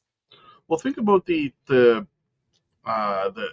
debit system, the Interact system. I don't know what's called in the States, where you can use your debit card or your credit card. Right? Yeah.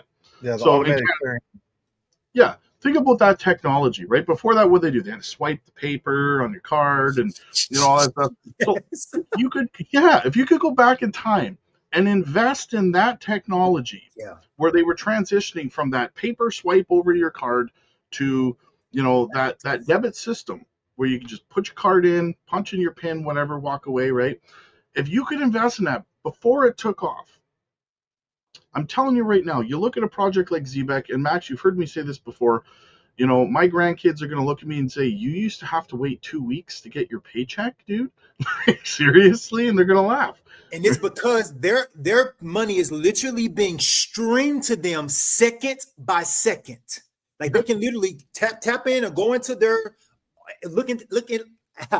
go look under their employer ID, because they're going to have a digital ID, and literally see second to second the money that's being streamed to them. Yep. It's you insane. Have the opportunity right now to get in on the next generation of that payment system.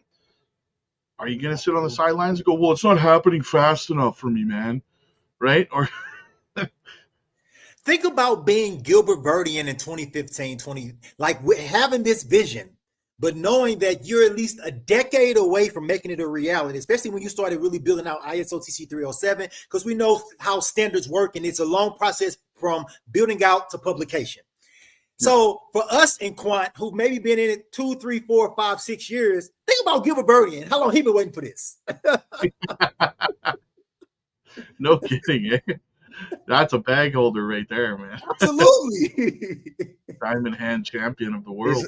He's a real life ethical hacker, and if not like the one. That's why he's such a big fan of the Matrix, but that's a story for another day.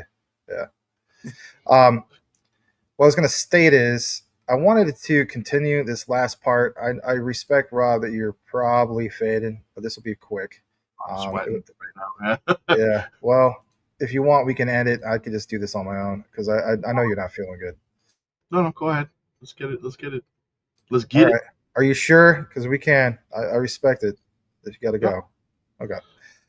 All right. So it's just a reminder. I'll make this flow, no pun intended, like Quant flow, real quick.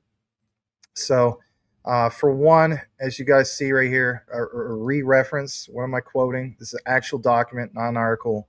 Quant white paper implementing CBDC, the challenges and solutions. On page 6 of 12, again, 101 on the search regard to the IMF International Monetary Fund, and again, the MLTS. So much talk about the overledger, hardly any talk about the MLTS, which means multi-ledger token solution.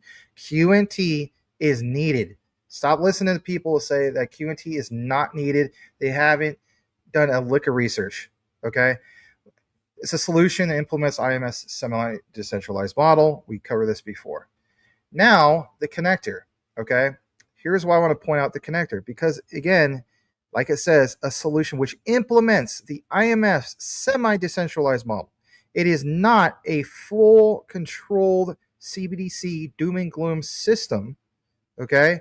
So let's connect it over to this. Here's why. This is Kristalina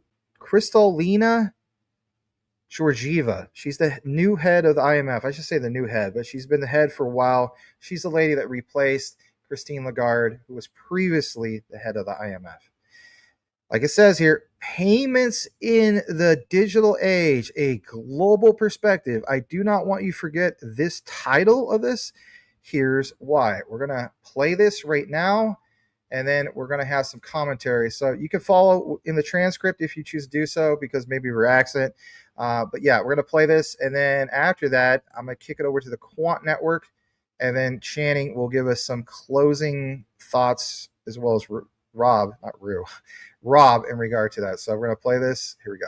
The banking and financial industry is being reshaped by data automation and real-time analytics. And finally, payment innovations can change the international monetary system, the ways in which we transact across borders, access foreign assets, exchange currencies, and price goods. And digital payments are not just for the tech savvy. They have huge implications for the whole world. So we must tread courageously and carefully. We must ensure that payments evolve to meet user needs while remaining safe and resilient. And that's at the micro level. At the macro level, we need to foster a financial sector and international monetary system that are efficient and trusted, equitable and inclusive, and still dynamic. All right, so think about what she just said. Inclusive, all these things, right? To transact across borders, access foreign assets, exchange currencies, price goods, like what she mentioned in regard to digital payments. Again, payments in the digital age, a global perspective. So you saw from the white paper, again, what it mentions here about how the MLTS from Quant provides a proven mechanism for meeting all the requirements, not some requirements, all the requirements of a CBDC.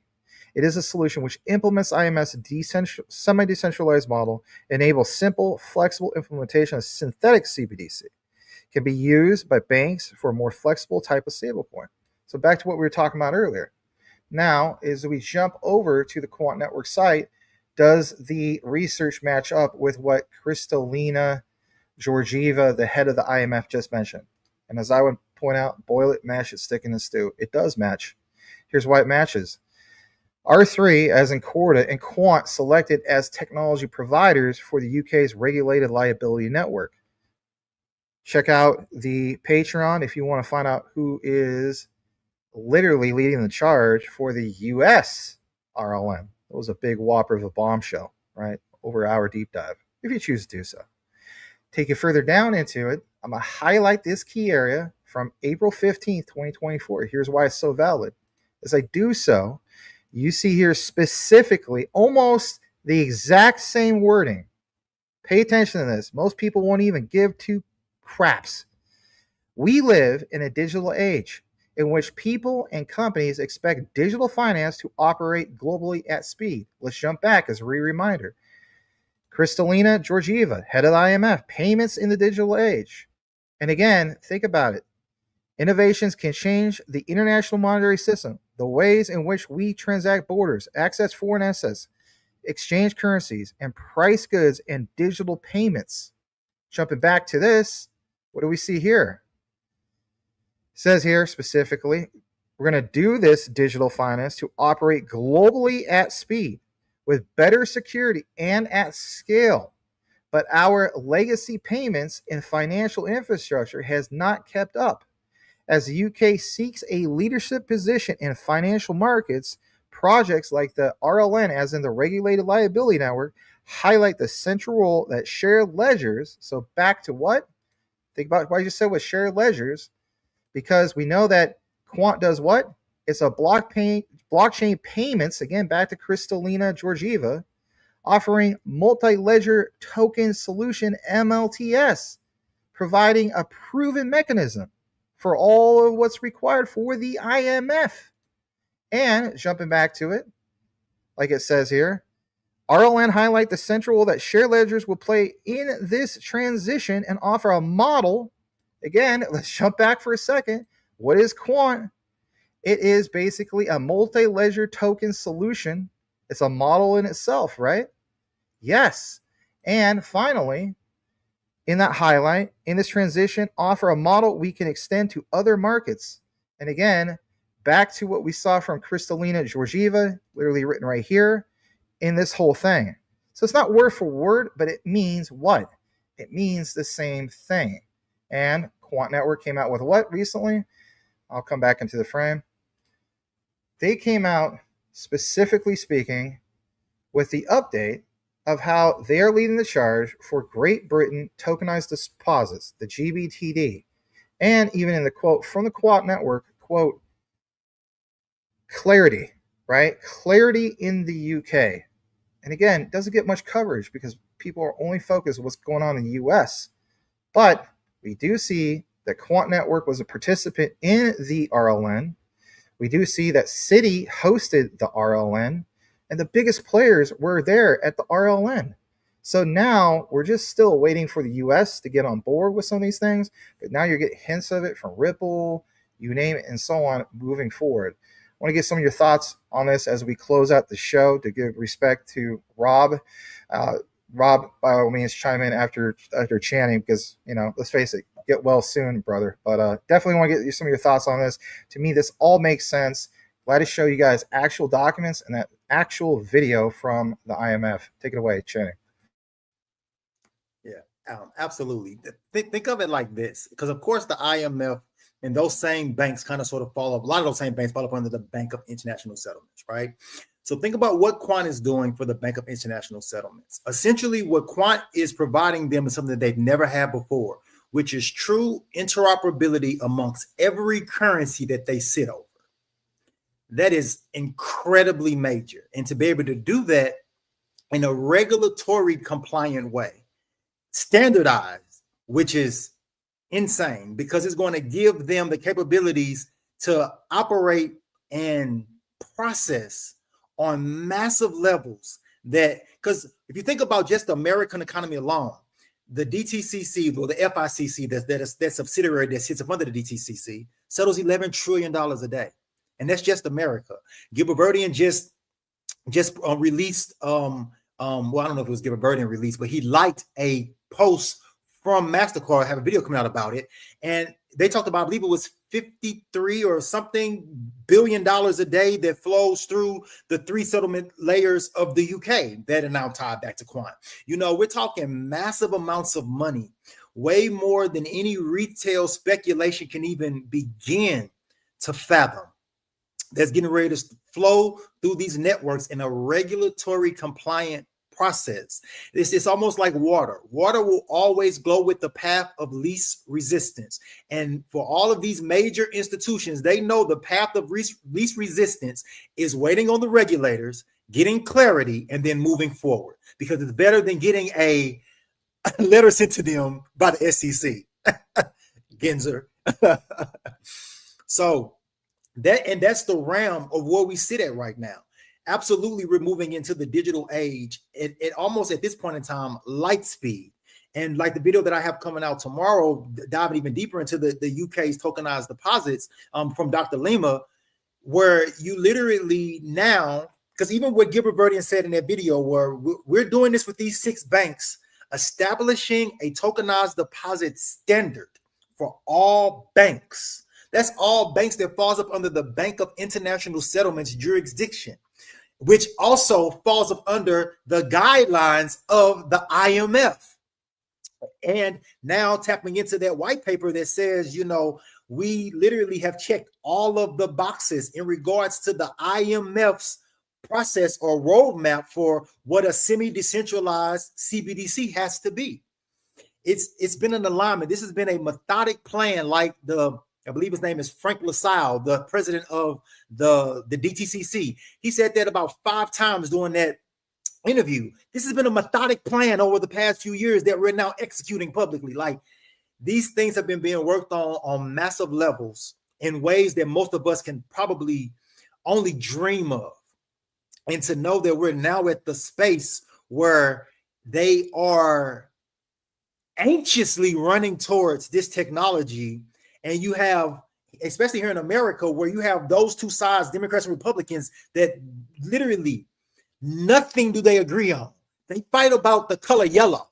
But to know that they're coming together in unison for both, not just the Genius Act, but now whatever the market structure regulation is, and both sides boasting on it being heavily bipartisan. And it's because the people that sit in these seats know that if we don't make this step, we're going to miss the boat on being the leader of the digital age. Because that's truly what we're moving into, the digital age. And nobody wants to be Blockbuster. Nobody wants to be left behind singing their shoulda, woulda, couldas as a nation. So I'll go ahead and kick it back over to you, brother. I know you're not feeling well. You have been a trooper to be dealing with the flu and strep throat at the same time simultaneously. And on this live, not look like you're ready to pass out. Brother, kudos. Yeah, if I faint, just keep talking. No, you're absolutely right, guys. It really comes down to, for me, this is the only time in any of our lifetimes where we're going to see the entire world transitioning to a new technology, right? Upgrading to the next technological evolutionary step in the financial world, the data world, all of it, right? in so many different fields, professions, whatever you want to call it, classifications. You're never going to see this again in your lifetime, unless you're like being born right now. You might see it again at some point, right? But outside of that, so don't be that guy 10, 15 years from now going, I was impatient, I was emotional, and now everyone who was around me at that time is rich, and I'm sitting here working paycheck to paycheck, probably going to work till I'm 90, and then retire at 95. If you have a job with AI. Exactly. So just don't be that guy, right? Like, don't let your emotions guide you into making, like, don't make emotional decisions that have long-term ramifications, right? So I tell people, like, if it's a red day, if it's bad, if you're emotional, if you're upset because you're holding Quant, you're holding ZBEC, you're holding XRP, and it's not going to the moon right now, and you're frustrated, just put your portfolio away, man. Instead of hitting the sell button in the red, or even if you're minorly in the green, right? This is a long-term, rest of your life situation, not a get rich quick scheme. I would like to interject something there, right there, for all the people, or I should say all the people, but a lot of people that do this, that struggle with this emotional thing. Maybe some people, this is where you're at, right? We're not trying to necessarily step on people's toes. I just want to point this out. So have a conversation with yourself. Say to yourself, what am I doing right now? And if you're the guy who's like, well, right now, I have been working at, let's say, for example, whatever job it is, right? Let's say you've been working at the same job for, I don't know, 10 plus years. And you already have like a retirement fund set up, 401k, whatever the case be. Say to yourself, legitimately speaking, it's okay for you to be in this retirement fund to age 65 or whatever, right? Some people, like my aunt, she had to extend it to 67, right? Because it didn't make sense to do 65 because she wasn't going to be able to have as much retirement. But anyway, let's just say 65. And let's say, for hypothetically speaking, you are you started there when you're like 30 or something like that. All right, you're 40 now. All right, so you're willing to stick that out from the traditional sense, and we're talking about traditional assets in the new blockchain age, going from traditional to Web3. We're in 2.7. So you're willing to still commit to that traditional system and buy in to that old model, which that old model may not exist anymore. I even looked into it myself. I'll dox my age. I've done it before. I am 44 years old. According to the way Social Security and all that stuff is going right now, I will miss Social Security by 2 years.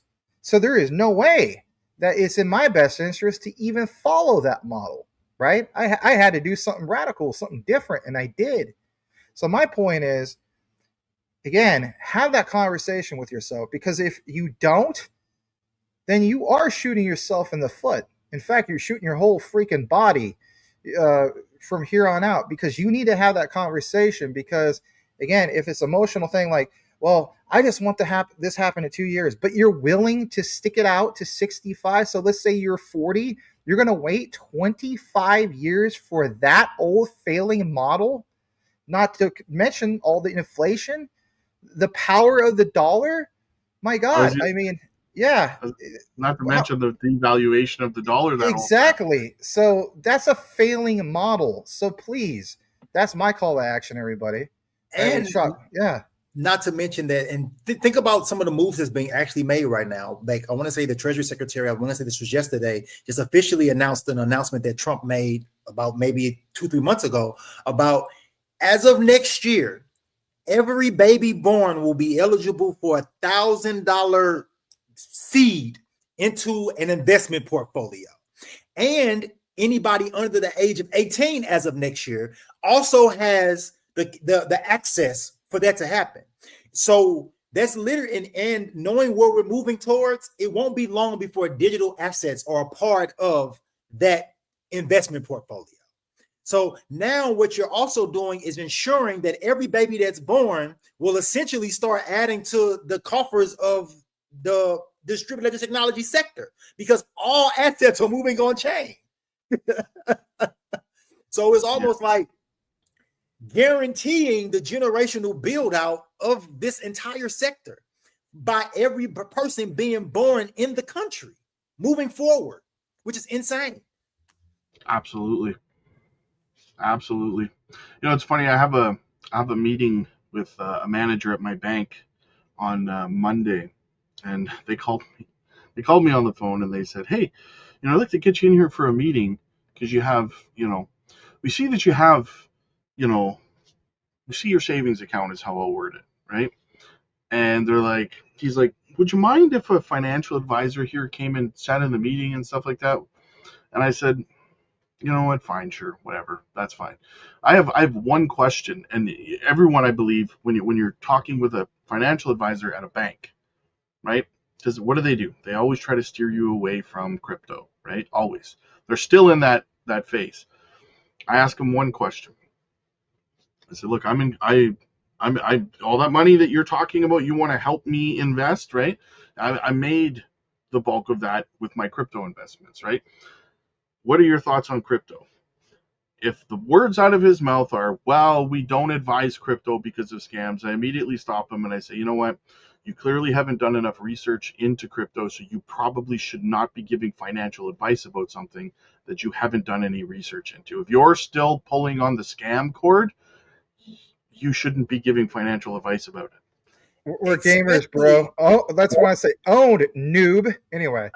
Exactly. Especially when, as of November of 2022, which he probably doesn't even realize that the way that your bank infrastructure has completely changed, and it is completely compatible with crypto. And meanwhile, they're offering crypto ETFs. Exactly. And you have the OCC telling banks that they can now start custodying crypto for their clients. Yeah. Back to what Channing said earlier. At one point, you mentioned the word truncation. I mean, like, I have literally talked to some bank managers. I majored in finance, and they still don't have a clue, right? So back to what Channing was said. You mentioned it once. You mentioned truncation. It's like when we talk about enriched data, right? Rob, you talk about where we're going within like the next 5, 10, 20 years. It's enriched data, and that does involve messaging. I mean, I remember I had this guy like a month ago on my channel. He puts in the comments, he's like, "ISO 222 is trash, bro." I'm like, really? A messaging standard is trash? You are going from truncated messaging. I would encourage people to figure out what that means. Again, back to the gaming thing. You have a log file, right? Especially if you're playing an FPS game, back to the golden age of clans and FPS games. If I think it was like more than 900 megabytes, which is nothing now, right? So let's just say over a terabyte, 1 terabyte of data. The messages would truncate, which means it's not going to track like Crypto Future got a headshot with a Car 98K, Maximus got a headshot or a shot in the chest, or went on a multi-kill streak with a Thompson submachine. What does it? It truncates, and then it looks like a bunch of garbled gibberish. Now apply that, everybody, to banking, right? So you went from a limited amount of data in those bytes to now the new standard with ISO 222 is literally, I think it's 10,000 bytes, which, don't get me wrong, like some people are like, "Oh, it should be limited." Hey, it's a huge improvement, right? So again, time is money. We're sending something cross-border. It's not just cross-border. FX, again, across oceans, for crying out loud. They don't have the time to get on the phone. "Hey, somebody here speak English or French or whatever language it is." No. Time is money. You gotta lock that. You gotta get that sent instantly with finality, and all these new systems do that. And these guys at some of these banks, they just don't realize. Well, we can't promote cryptocurrency because we heard it was scam. Rob's right. They haven't done a lick of research, and that's such a shame. And there is schools that obviously have blockchain, DLT programs, and so on. And think about it. These guys, whether from Ripple or even Zebek, especially Zebek, do you notice that they all have common ground? And the common ground is like a lot of them went to Stanford, right? because they teach these programs there, right? And that's going to be the new wave moving forward. And I hate to say it, back to what Channing said with the AI, that bank manager at that bank, where's Wells Fargo and so on, his job is going to be replaced, or if anything, that bank's going to be gone. Absolutely Period. correct, brother. Absolutely correct. People don't even realize what's truly taking place, and that's a fact. And that's the reason why, like, prime example, I went inside my bank and I literally was asking the different tellers, this is in November, about the ISO migration. They had no clue what I was talking about, none, which let me know you won't be here long, because this is literally the way that you're getting ready to start sending and receiving payments, and you have no choice because it's a mandate, and you know nothing about it. You won't be start working on a resume.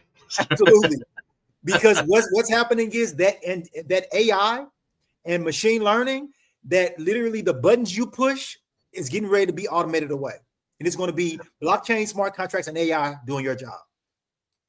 Hey Rob, listen, man, we respect it. We know I can see you over there, man. You're struggling, you're fading. Can we at least give Channing his channel one last plug before we wrap it up, brother? Of course, 100%. All right, let me pull it up again, guys. This is Channing's channel. A lot of you guys are already familiar with him, but there's a lot of new people too. We definitely want to highlight his channel. Here is his channel. He can be followed over at King Channing, just as you see right here. And shoot him a stuff, guys. Yeah, he is your daily source of Q&T content. You know, maybe a year or two, that used to be me. Yeah, it's okay. I cover a lot of things this on, but literally Channing, like, look at this. 8 hours ago, 1 day ago, 2 days ago, 5 days ago. He's consistently uploading Q&T. He covers Hedera. But one last thing you might want to share about your channel or what you're looking to upload here soon. Channing, take it away. Okay. Yeah, you guys just tap in. Anybody that's in the Q&T community, that what I kind of sort of look at my channel as is that hope, that inspiration. That I know Q&T's road is hard because it doesn't pop off like a lot of the other tokens do, and everybody says, well, everything else did it 100x or 1000x, or this X and Q&T does 10% and then drops. You know, so I know it's a hard road with Q&T, but the fundamentals of the project is stellar, and the information coming out around the fundamentals is mind-blowing. So I try to focus on those fundamentals and show the world, and you know, that, hey, the price may not be reflecting the utility in this moment, but one day in the very near future, it will, based off of all of this information coming out in regards to central banks, commercial banks, multinational corporations, and governments. Like, you don't get no bigger than those four things, because those four things, and of course the capital markets as well, are what powers countries' economies. And you have Q&T literally being cemented into the foundation layer in multiple different ways in all of those categories. And so if you guys, you know, a part of the Q&T fam, and you want to get daily doses of just Q&T and current information and things that's happening in the ecosystem, you know, tap in and tune in. I will be more than happy to have you a part of the community. Absolutely, guys. Shoot him a sub. I watch his stuff too. See him collaborating with Max. I see him pop up.